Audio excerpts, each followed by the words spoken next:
ഞാൻ വെള്ളിയാഴ്ച അല്ല വെള്ളിയാഴ്ച മീൻ മേടിക്കാൻ പോയ വഴിക്ക്. അതെ, മീൻ മേടിക്കാൻ പോയി. എന്നിട്ട് വരുന്നത് ഇപ്പോഴാ. അത്രയല്ലേ ഉള്ളൂ. എന്തെങ്കിലും പ്രധാനപ്പെട്ട കാര്യം ഉണ്ടായി കാണും. പോയി അതിന്. അതെ, അതാ. എന്നാലും തെറ്റല്ലേ ഞാൻ ചെയ്തത് എന്നൊരു തോന്നൽ അല്ലേ? അതെ അതെ. എന്നാൽ എനിക്കാ തോന്നലില്ല. എനിക്ക് മക്കൾക്കും വേണ്ടി വിജയേട്ടൻ പല വിധത്തിലും ബുദ്ധിമുട്ടാണെന്ന് എനിക്കറിഞ്ഞൂടെ? നടക്കം അങ്ങോട്ട്. ഒരു സംശയം തീർത്ത് തന്നിട്ട് പൊയ്ക്കോളൂ. കുറച്ചു മുൻപ് കരഞ്ഞത് എന്തിനായിരുന്നു? കരച്ചിൽ വന്നിട്ട്. എങ്ങനെ കരച്ചിൽ വന്നു? ശ്യാമ എന്നെ കരയിച്ചതല്ലേ? 3-4 ദിവസത്തെ എന്റെ ഭാഗത്തു നിന്നുള്ള അവഗണന വിജയേട്ടനെ കരയിപ്പിച്ചു.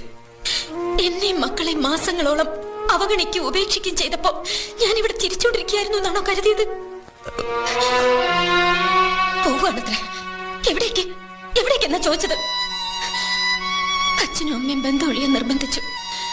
വേറെ കല്യാണം കഴിക്കാൻ വരെ പറഞ്ഞവരുണ്ട്. അപ്പോഴൊക്കെ മക്കളെ നെഞ്ചോട് ചേർത്ത് പിടിച്ച് രാത്രി പകലും എന്നെ കഴിഞ്ഞത് അവരുടെ അച്ഛൻ ഒരു ദിവസം മരുന്നുള്ള പ്രതീക്ഷയിൽ തന്നെ.